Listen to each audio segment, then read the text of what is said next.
This is the Strong Body, Strong Mind podcast. I'm Jamie. And I'm Callum. And today we are going to be talking about the lowest hanging fruit. So things that's going to help you get started on your fitness journey. So kind of things that are going to be easy enough to do, but are going to get you the biggest traction moving forward. Now, we've kind of set it out in kind of four kind of sections as such. We'll kind of give basics on kind of what you need to do to kind of build on top of creating a sort of plan for you. And then we'll kind of feedback information from each other using our kind of experiences and things that are very applicable to kind of do. Callum, anything to add to that before we get started, pal? Absolutely nothing at all. Absolutely no. Okay, moving on swiftly. So first thing that we kind of want to talk about when it comes to kind of getting started on any sort of health and fitness goal, whether it is looking to lose weight, build strength, from like a mental health aspect as well, is actually set some time aside for yourself to be able to kind of do something. Now, one of the key things that people tend to do, generally speaking, I want to kind of preface this with this, is they try to do things on the fly and not necessarily kind of think ahead of how long something may take or how difficult something may be to kind of do, and expect it to kind of fall in their lap, essentially. So like, say for example, kind of going to the gym, going for like a run, they'll find like all of a sudden they'll have a pocket of time. Oh, I'll do this. And then they'll kind of do it. But the problem with that is there's kind of no substance to it. Yes, there and then it's great to do, but in terms of actually kind of making it a sustainable long-term plan or a part of your lifestyle, you will only do it when you've got like a little pocket of time that might come seldomly. So setting time aside for you to kind of do something, and actually making a plan around that as well. So be realistic with kind of the time you set aside. Now, since when I worked with Birmingham City, what I found was I had to completely pull everything back in terms of my kind of my kind of fitness training and kind of my nutrition, and had to keep it super basic, just because my firstborn was born, so I literally had minimal time to be able to do stuff. And training, I had to be there for my partner. I also had to kind of take the dog out for walks because the new life form in the house, and she was kind of like not the center of attention anymore. So kind of being able to plan around that, I had to make a specific plan in place when I would take Kiki, my dog, for a walk, what days I would look to do some form of training, and how long I would actually do it for. And I actually found that I was only doing like 20-25 minutes max on 2 days a week. I'd have like a third in there just for extras, just in case I did have a pocket spare time. But I kind of accounted for not doing that, but also accounted for doing that if I had time available to me as well. But also having a plan B and even a plan C for when things go wrong in that time you've kind of got set for yourself as well. And I'd like Cal to kind of come in here as well. And just for those who may suffer with anxiety and depression, how that can affect them, because it's possibly not as straightforward as kind of having a plan B or plan C.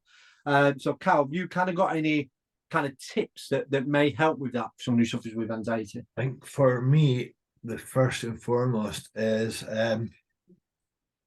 what I like to do is set it as a meeting. So I put it in as a meeting or like a session in my calendar. So then I've blocked out that time. So then nothing can disrupt that session. So I know I've got to be there for that time, and that helps me with that. In terms of if that's not something you can do or something achievable, plan B and plan C is, if it's not a gym session, is it going for a walk? If it's not a walk, is it any sort of movement that you can just get in a very short space of time? And as we spoke many times before about, is that's where I'd like using the 9-minute workout. Just pick 3 exercises, blast through them, 3 sets of each, count your reps each set, see if you've improved. Job's done. that would be like your bare minimum. A walk would be like slightly longer, obviously. So that would be like your plan B, and your plan A would be scheduling a workout and going and doing that because it's in the calendar and it's there, and you don't have any like interference whatever. Yeah, yeah, that's is super important. Like you say, I think putting it in the diaries is crucial, isn't it? To feel like I'm sure you do, Carl, and I definitely do with my kind of diaries, such as I'll have like a 2 hour window. I'm lucky in terms of the way I work now, that 2 hour window to kind of get my training in. And Yeah. I'll always get in with that period of time, regardless whether it is at home, whether it is at the gym. And it's kind of set in stone with that essentially, or I'll always kind of get something in to kind of help me have it in the plan as such. Yeah. For me, I tag it on to the back of another client session. So I'm at the gym, I've got no reason to not do it. That's how I get around that one as well. So I just make that time of it that's not available to a client, is available for me. I just get it done. Yeah, perfect, mate. Perfect.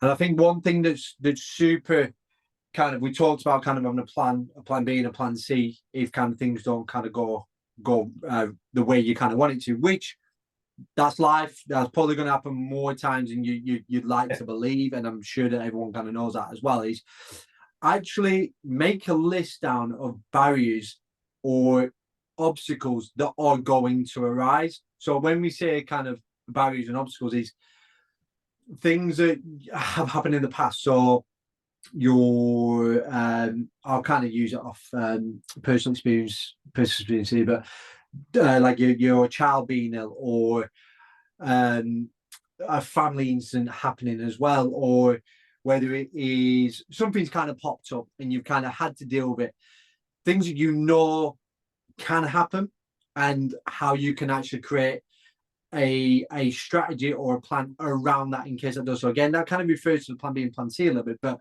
actually getting it down on paper and seeing it for what it is as well, it's super important.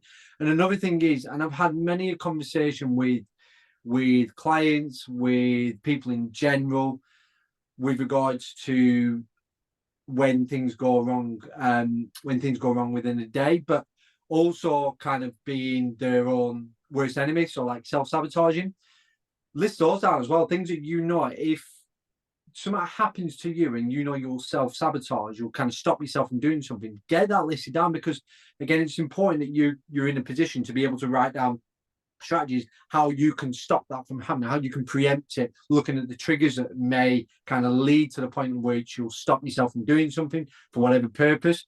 If you start to see the signs early doors, you can potentially kind of offset that, so you can still get your plan working to a certain degree. What I would also like to add in is don't be scared of plan D. And plan D is if you need to skip the day, skip the day. It's not the end of the world, and don't beat yourself up over it. Don't see yourself as a failure just because you can't do it on a specific day. Like things get in your way. And just because you miss one workout or one routine that you're meant to do doesn't make you a failure. It just means you're human. Yeah, that's crucial, that, isn't it? I think that's I don't know if you dealt with this, but like when a client, like for example, they have a busy week, and it's fair enough. Like everyone's got work, and this one client particularly entertains clients, and it was one of them where, and to be fair, I've worked with many people over the years who have kind of done this, but they've had a busy week, and it's like one day goes wrong, but they'll kind of put it off, and then well, no point, I'll start next week or get back on this next week. There's no point in doing something now. Now, like you just said there, Carl, I think like that's a perfect way to think about it. Can't do it today, we'll just move on to the next day. And again, reverting back to your regressions or your progressions, going back to plan C from D. D's not doing anything, or just kind of just doing what you can or whatever it is. Plan C is going to the minimum. Then plan B, can you get plan A in?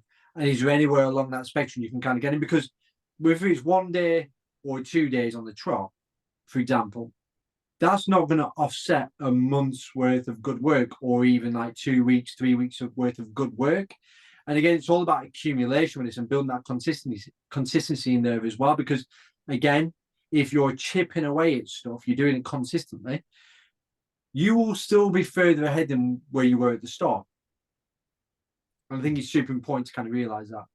And like from personal experience myself, I have been that person that has overthought it and gone, I'll do it the next day.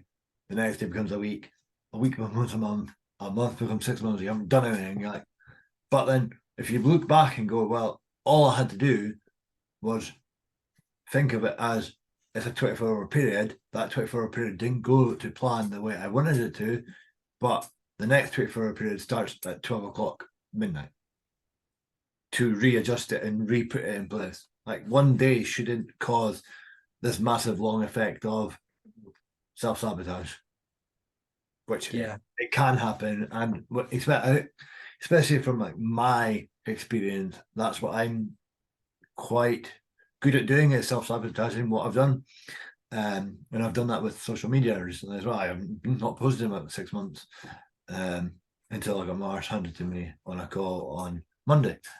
But yeah, but it's like, it's just like, be aware of what's happening, what's going on, and how it affects you as a person as well. Like that's a massive one as well. It's like, we know, like I know, for example, is if I work out, I feel better, and my workouts aren't set in stone for a specific outcome, as in physical outcome, they're set in stone for a mental outcome. I want to have a better day, so I'm going to go and train mentally, and that's what helps me. Whereas, like, if I don't train on a day that I'm meant to train, then I can have a knock-on effect of how I'm feeling, because that's just the way my brain processes things. So it's just be aware of, it's okay to miss a workout here and there. It's about being consistent over time, and as you said, the accumulation over time rather than the causation of missing one workout. Yeah, perfect. Do you know what? I think that segues nicely into kind of the next point as well, and that is take action. Take point is actually take action on the time you set aside, the plan that you've created, and the many plans after that. Whether that is 5 minutes, 10 minutes, 15, 20 hour, whatever it is, take action on what you've put in place. Now, it's all good and well, me just saying that, and sometimes it's definitely easier said than done, but action is a thing that kind of leads to motivation. More people that kind of tend to like lean on motivation or kind of wait for motivation to kind of come. But the problem with that is it's very temperamental, and it comes in waves. You'll have it one day, then you'll completely lose it the 10 minutes later, for example, or something happens and then you don't have that motivation anymore. So by kind of taking action on something, just getting started. And Carl, we've had the conversation before where you said about you've got a gym, or we've just said it just then actually, about having a session in the gym. If your mind's on the right headspace, go for a walk, because again, by going for the walk, it's positive. It's going to help you get in the right headspace, create a little bit of headspace for creativity as well, and in turn help you with motivation on how you feel after as well. So if you feel better for it after, you are more likely to get into the gym or to do some form of like a strenuous type session, whatever that may be, the next time. And what that kind of go on, sorry, carry on. From what Jamie just said there as well, it's like motivation is like a lottery. It really is. You've got to play it to win it, but it comes and goes, and the chances of you winning on a daily basis are very, very slim. Just like motivation, it's going to come and go. But also, if you are motivated, I would always say try and use intrinsic motivation rather than extrinsic motivation. So do it for you, don't do it for anyone else. Like, the only reason you are doing anything, first and foremost, should always be for you. It's not for anyone else. You're not doing it to impress anyone. You're not doing it to like make their life easier. You're doing it to make your life easier. Yeah. Do you know what? I'm a big believer in that. And I don't know about you, Carl. Do you train when you train? Do you train with people? Do you train on your own? Train with people. Train people, yeah. I found that well, I found it both sides to be fair. When I'm training with people, having that accountability, and we'll kind of come to this in the next point as well, is important. But actually, to the point now, whereas in terms of intrinsically, I'm more likely just to continue training anyway, just because I feel better for it after as well. And like, I'll be honest, it's not many days I'm motivated to train at the moment. But like I say, intrinsically, I know for the fact I'll kind of feel better for it. And this is kind of one of the key points when it comes to taking action as well, is action will help you overcome procrastination and getting moving on something moving forward as well. Again, like we said before about kind of doing whether it's just 5 minutes or whatever it is. Even if Carl, you've definitely said this before, going into the gym and just getting on the bike, for example, 5 minutes or so, and then to see where it takes you from there. If you do that alone, you are likely to kind of progress on to whatever it is you have planned within that session as well. But what that actually builds in someone taking action in kind of the face of adversity as such, which is probably a bit of an aggressive way of looking at it, but it will help build resilience, because if you're not in the best of headspaces, but you still do what you say you're going to do anyway, you will, number one, feel better from it. And number two, you'll kind of lean on that experience as well because it will happen again. More times, 9 times out of 10, it'll probably happen again. You are more likely to kind of push through because you think, no, I've done this before. I've been in this position before and I kind of did it and I felt better for it. So therein lies the answer that if that happens again and you push through, you are likely to kind of do it again and kind of push through essentially and learn from that. I think like the reason I train with someone is that is my accountability. That's my accountability. Yeah, I need to be there at the time they're there to train with them. If I'm not there, the session probably doesn't go ahead. Yeah. It keeps me accountable. It keeps them accountable. But it also, like I've seen in the past when I've trained by myself, that's where you go, I've just missed a day. Oh well, it doesn't really matter. And then you get into the cycle of missing more and more sessions. Whereas if you're training with someone, you have the accountability, you can't really do that. Yeah. The side note to that was, starting is always the hardest bit. Ben Mudge yesterday put up a really good reel, and he was speaking about the same thing and like how people like at times have got a really busy life, and he's like, you got to start somewhere. And he said to one of his clients just to put on a song and go a walk. And the song's 3 minutes, and you're like, but it's the starting process of building that habit. And I thought that was a really good like segue to get his client to get moving. Just put on a song and go for a walk. Once the song's finished, come back. Yeah. Because it's starting something, and it's a slow process, and that's what I think people always forget as well. It's like start slow and build, rather than start doing everything at once and get really, really confused and then overwhelmed, because that doesn't help you. And then you're back to square one and you don't want to do it. Yeah. I fucking love that, mate, to be fair, pardon my French. I like that, especially if it's like something you really, really love as well, that kind of gets you pumped up as well, mate. That's a really good way of looking at it, to be fair. What's your song, Carl, then, that pumps you up, mate? That pumps me up song. What gets you going? I wouldn't say it's one that's not gonna I wouldn't say it relates to anything, but one song that I probably listen to on a daily basis is One More Light by Linkin Park. Okay. Just because of the lyrics in it are quite deep and meaningful to myself. So Yeah. That's my one. And yours? I don't know if I actually have one, to be fair. I think You can't ask a question and not expect it to be asked back. do you know what, mate? Like, this is the thing. I feel like I've gone completely like the opposite way to what I used to train like. So I tend to train without. I've trained so long without music. Mate. I literally train in sounds, complete sound. Quite interesting though, because like my uni lecturer, who was the biggest guy I've ever met in my life, just huge. He used to train to classical music. Okay, yeah. And he's like, and he used to put it on in class, and he'd be like, "What the hell is this? Like, this isn't helping me. But it actually did. Like in the background, it was obviously doing something because my grades were a lot better than I ever thought they would be. So Yeah. I think I've trained to podcasts before. And I've trained to kind of like books that I've read as well. And I don't mind that, to be fair. There's no specific kind of song that I can think of that I can't think off the top of my head. There is a song actually. What the freak is it? I'll have a think. Let it come back to me.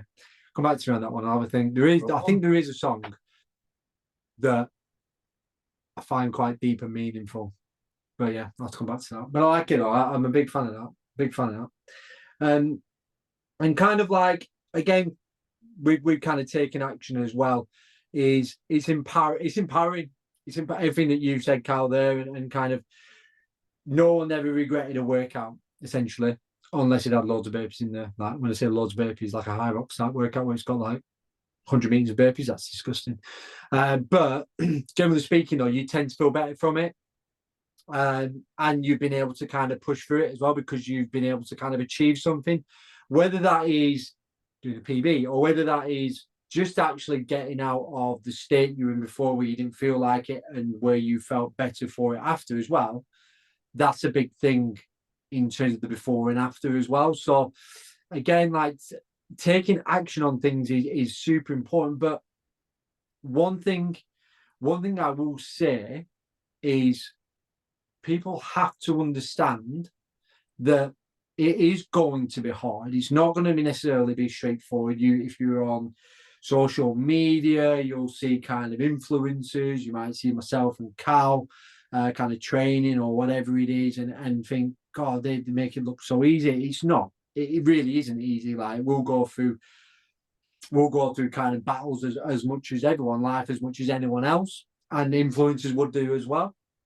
But you have to understand that you have to put the work in. And I'm not necessarily talking about kind of like being in the gym and doing the hard reps or anything like that.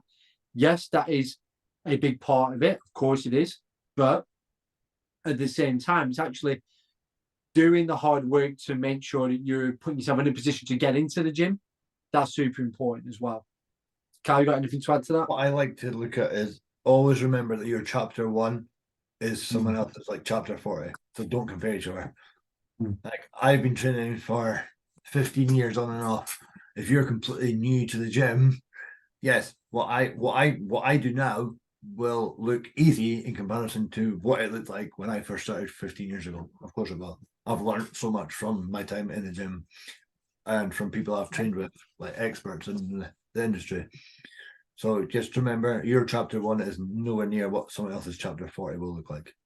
Yeah, definitely, 100%. And then kind of the next thing we'll kind of come into then is once you kind of look to get started is have like an idea of what you're going to track now or be accountable. So Cal's already mentioned about accountability. We kind of mentioned the last little part of this, but why is that super important when it comes to kind of getting started on something? We've talked about motivation being fleeting. It definitely is. Accountability, whether it is having a coach, whether it is having a group or your pal or a gym buddy, whatever it may be, is super important because that's going to be the thing that's going to allow you to become more self-aware. Now, in terms of tracking KPIs as such, or we say KPIs, key points that you want to kind of improve yourself. So that might be it could be a feeling, okay? It might be the fact that you just want to feel better on a day-to-day basis. It might be you want to improve your fitness, so you'll kind of track a fitness test of some kind. It could be that you want to build up to a 1 minute max on a certain exercise, like a bench press for argument's sake. Being able to kind of track that allows you to kind of see where you need to make improvement and also build up self-awareness as well around that. So say, for example, you've got like a result from like a fitness test. You then know where you are right now. So Cal said about kind of chapter 1, that's your starting point.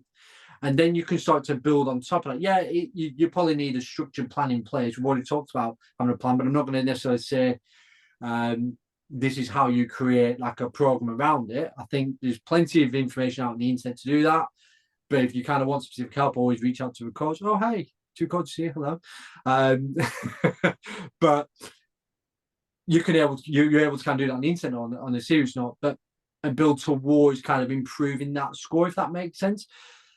But you'll start to be able to see being able to track kind of how many times you fulfilling the habit, whether it's kind of going for a walk, whether it is tracking your food, whether it is tracking your workout, getting into the gym and actually doing a workout, whatever it is, building self-awareness or building knowledge around kind of what you're doing and actually getting data in as well, because that's going to give you ownership. Because if you look back at all that information you've got, so say for example you do, I'm trying to think of the test, like say for example you're trying to do 10 calories on a skier, 10 calories as quick as you possibly can. Okay, this isn't a test, by the way. I've used it as a test, but it's not a specific test as such. But you're trying to build power. Okay, you do 10 calories in, well, how long will that take? Let's just say for argument's sake, it takes 30 to 40 seconds, 30 seconds. Okay, you do that for X amount of weeks, and then you see in week 4 that you absolutely smash that by 4 seconds. Okay, you do it in 26 seconds. You can then see what you've done over that period of time to get to that point has worked. Alternatively, or the flip side of it, if you do it again and you think, shit, I did it in 34 seconds. So you've added 4 seconds onto it. You can then refer back to the data beforehand to see what you did and what hasn't worked. But also it allows you to kind of make changes, giving you ownership to see kind of what's worked and what hasn't worked.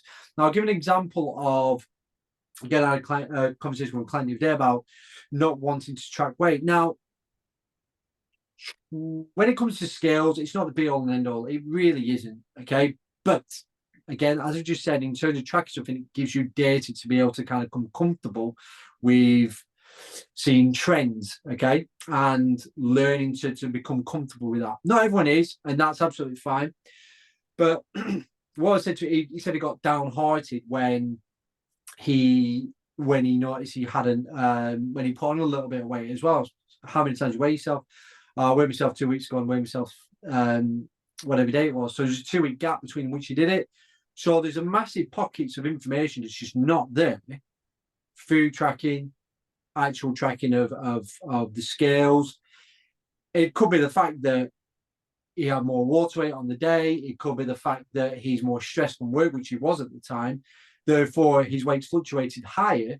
So his average, you can't see the average of what he was at, essentially. So because he's not kind of tracked what he's doing, he's tracked one element and then tracked further down the line. He's probably in a worse position by doing that, essentially. So by actually tracking what you are doing, you are going to be able to see what is working, what isn't working, and you can make informed decisions from that.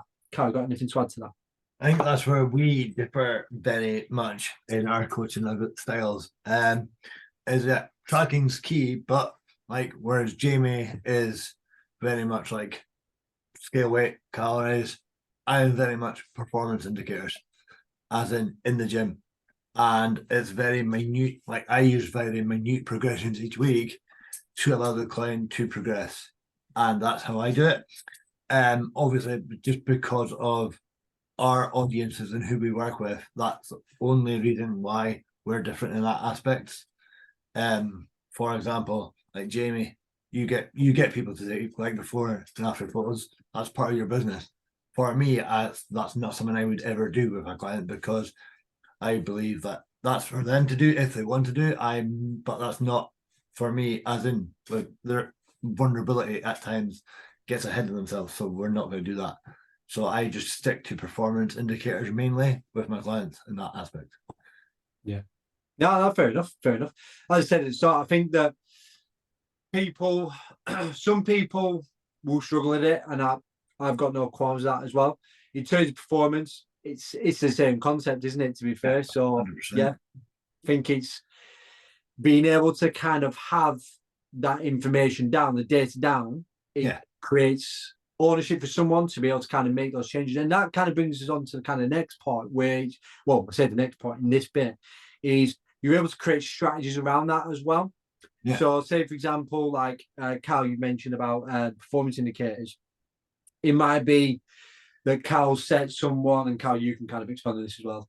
It might be set like a specific plan as such for someone who's busy, and it might not work, and then it might work really well. But again, that's where you can kind of see if something's working, don't change it. If something's not quite working, then you might have to modify it as well. And that's where having data down, whether it doesn't really matter what data it is, to be fair, the more data points you have, the better, of course. But again, it is definitely independent on the individual and how much depth they want to go into as well.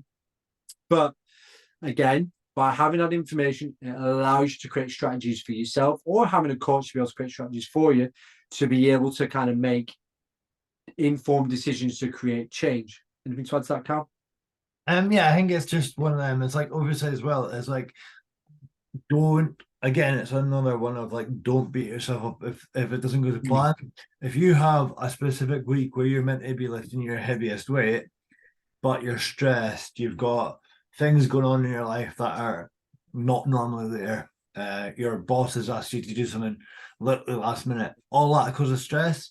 So you might go into that week and just feel crap, and that's completely understandable. But it's just remember that you're using the data from the past to show that you're actually on the right route. You're not actually failing because you've had a week that's not going to plan. So that's where the data helps really, really much. It's like you're getting stronger. You can see that because obviously, if you look at 8 weeks ago, you started on 12K dumbbells, and 8 weeks later, you've gone up in by 2 kilograms in weight being lifted, but you've also done that for 8 reps, 9 reps, 10 reps. So there's you can see the progress actually happening on a weekly basis. So don't just allow like a single workout or a single week to throw you back off course. Yeah, I think with that in mind, having a coach is quite good as well, because I think, or like, probably coach is better, to be fair. Again, my opinion, being a coach, and probably yours as well, Carl, but being able to kind of speak to it and kind of get that reassurance as well, because like you said, Cal, life will get in the way, 100%, and you can't get away from stresses happening, work, family, whatever it is as well, and take that into consideration.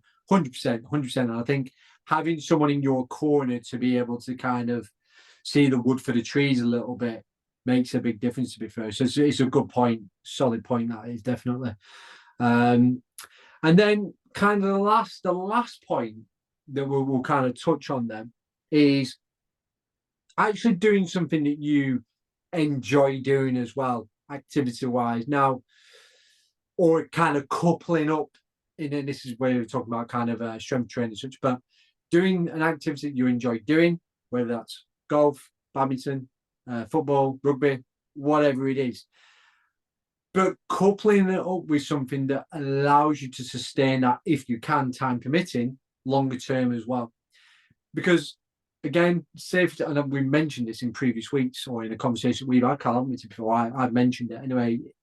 If you're someone who hasn't necessarily played badminton before, or is kind of, I don't want to use badminton as an example, to be fair, but badminton's in my mind, we'll go with it.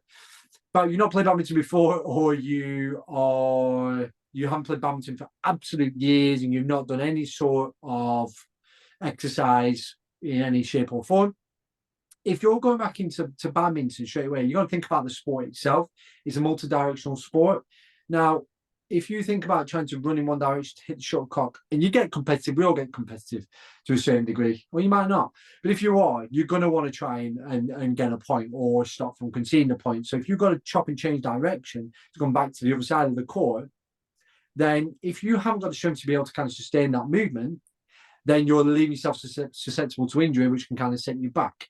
That's a very pessimistic way of looking at it. Don't get me wrong, but it's always doing something you enjoy is good, because it's going to get you moving. I think Andrew Huberman said himself, like in terms of when it comes to this, definitely isn't zone 2 cardio, by the way. Badminton's fucking hard work, to be fair. But like 200 minutes per week of zone 2 work, which is basically nice, easy, kind of easy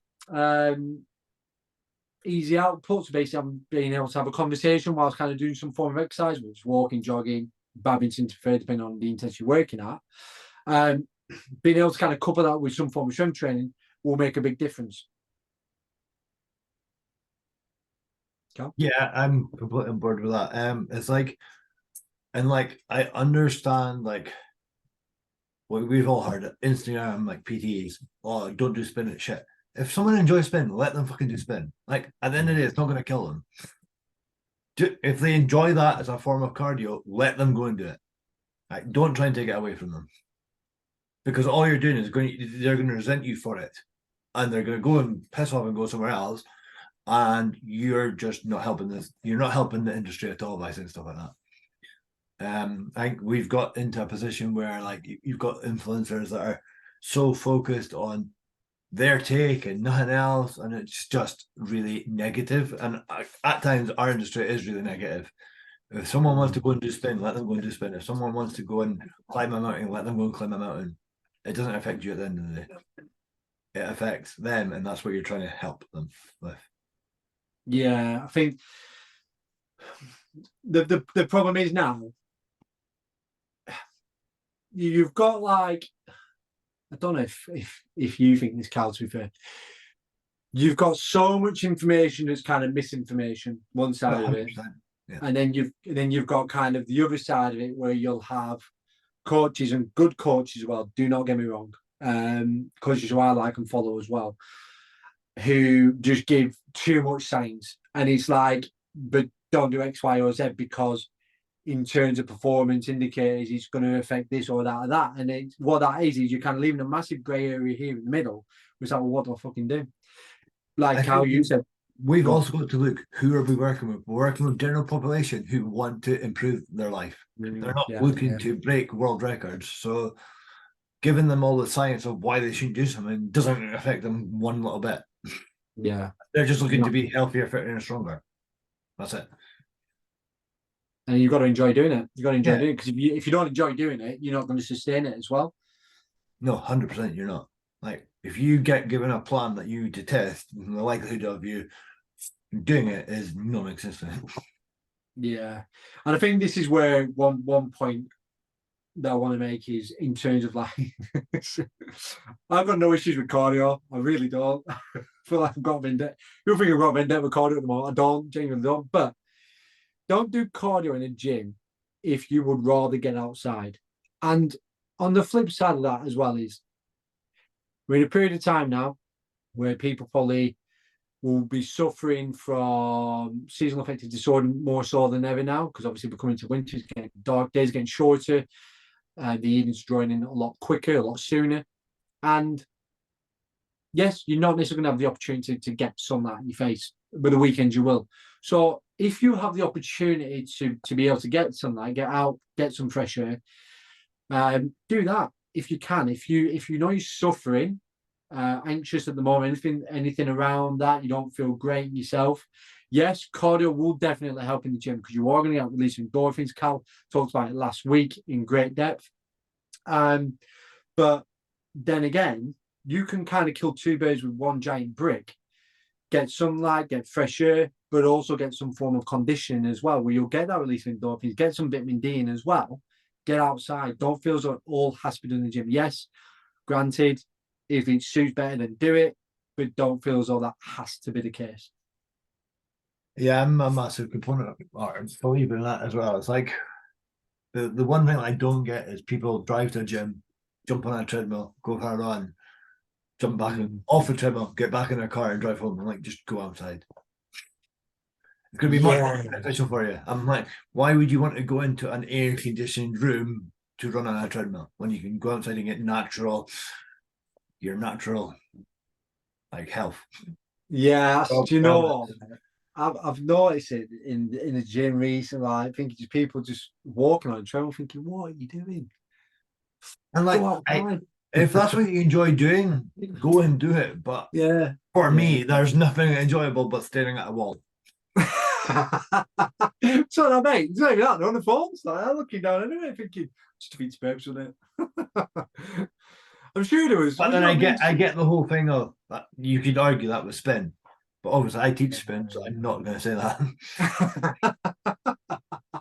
But that's why I was like, and as a spin instructor, I like it because like people are like, oh, but did you not find it like boring and that? I'm like, well, no, because like it's my class. Like, two, I know pretty much everyone that goes to the class, so you build a rapport with them, and that's what makes it fun. It's not about like the end result. It's about actually the community you're building. That's what I like about it, and I get paid to teach a class where I get to improve my cardio. So why wouldn't I enjoy it? Exactly, yeah. Exactly. That's the thing. That's the thing, isn't it? So, but yeah, and they're kind of like the four kind of key pillars as such that will to kind of help you with the lowest hanging fruit as such to kind of get into starting your health and fitness journey, whether it is getting stronger, helping with your mental state, whether it is looking to lose a bit of weight. Set time aside to kind of do it, be realistic and create a plan around it as well that's doable for you, achievable for you. Take action and actually do it as well, whether it is 5 minutes, 20 minutes, whatever it is, because that's going to lead to motivation at some point, empower you to kind of do stuff. Track what you're doing as well. Take ownership of what you're doing, because that's going to, again, allow you to make informed decisions on what's working and what isn't working. But also, again, to see progress as well, which is going to help. I don't think we even talked about that. Well, we did. In terms of like kind of seeing results, whatever that may be. And then try and do something you enjoy, whether it's with strength training, cardio, or vice versa as well. Okay. Carl, got anything to add, pal? Anything you want to add? No, I think you've just summed it up really well. I know I don't Awesome. have a question for you because I can't think of one. That means we've both got to come up with a question for the next one then, pal. Yes, exactly. Cool. All right, guys. So that is the Strong Body, Strong Mind podcast. I am Jamie. And I'm Callum. And we shall see you next time, guys.